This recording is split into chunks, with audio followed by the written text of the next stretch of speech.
যে কাজটাতে আমরা ট্রেডিশনালি সাধারণত পিছিয়ে থেকেছি, ইন্টারসেকশনালিটি অ্যাড্রেস করা হয় না। ঢাকায় একজন নারী যিনি ইউনিভার্সিটি গ্রাজুয়েট এবং উদ্যোক্তা, আমাদের পলিসি যেমন তাকে অ্যাড্রেস করতে হবে, সাথে সাথে গ্রামের প্রত্যন্ত অঞ্চলে যে নারী তার শিক্ষার অ্যাক্সেস নাই, চিকিৎসার অ্যাক্সেস নাই, ফাইন্যান্সের অ্যাক্সেস নাই এবং ফোনের অ্যাক্সেস নাই, সেই নারীকেও আমার পলিসি অ্যাড্রেস করতে হবে। সেই নারীকেও আমার policy must ensure that their challenges and concerns are addressed. আমি এখানে কয়েকটা গল্প বলি, দিজ আর লিভড এক্সপিরিয়েন্সেস, যাদের সাথে আমার দেখা হয়েছে, কথা হয়েছে, and they have been neglected in our policy spaces, in our policy making. এটা বিভিন্ন কারণও আছে। আমরা জাতীয় নাগরিক পার্টি থেকে, আপনারা অনেকেই জানেন, জুলাই মাসে দেশ করতে জুলাই পদযাত্রা বিভিন্ন জায়গায় গিয়েছি, প্রায় সবকটি জেলায় আমরা গিয়েছি।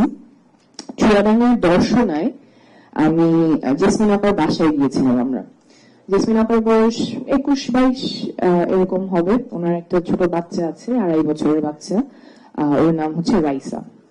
তো রাইসা বাসায় ঘুরছিল আর বলছিল যে আমার বাবাকে তোরা মেরে ফেলছে, আমার বাবাকে মেরে ফেলছে, বারবার রিপিট করছিল। ওর বাবা বাবু ভাইকে বিএসএফ দর্শনার যে বর্ডার সেখানে গুলি করে হত্যা করেছে কয়েকদিন আগে। তো রাইসার ওই ট্রমাটা আছে এবং ওর মা জেসমিন আপা, who is in her early 20s, of course she's going through trauma, but she's also worried about her future. সামনে কি হবে, স্টেট তাকে কি সাপোর্ট দিবে, আমাদের স্টেটের কি পলিসি আছে তাকে সাপোর্ট করার মতো? রাইসার যে নানু, ওনার মা, ওনার শাশুড়ি, they are also worried, কারণ মেইন লিভিং যে main household earner, he is gone.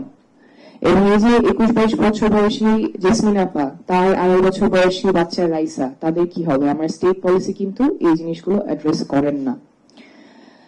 আমরা রাজশাহী রবিদাস পাড়ায় গিয়েছিলাম, ওখানে আই মেট মধু রবিদাস দিদি। ওনার ঘরটা উনি আমাকে দেখিয়েছিলেন। ওনার ঘরে 5-6 জন একটা ঘরে ওনাদের থাকতে হয়, কারণ ওনাদের রাইট টু ওন হাউজিং নাই। উনি খুবই কষ্ট করে খেয়ে না খেয়ে ওনার ছেলেকে পড়াশোনা করিয়েছেন পাশেই চাঁপাইনবাবগঞ্জের পলিটেকনিক ইনস্টিটিউট থেকে, তাকে পড়াশোনা করিয়ে এখন তিনি গ্রাজুয়েট, কিন্তু ছেলে চাকরি পাচ্ছে না। তো মধু দিদিরই উনি যে কাজটা করেন, ম্যানুয়াল লেবার, খুব কষ্টের কাজ, বাট ওটা করে উনি সংসারটা চালাচ্ছেন।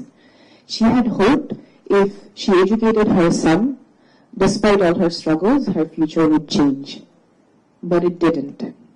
And she doesn't know if it ever will.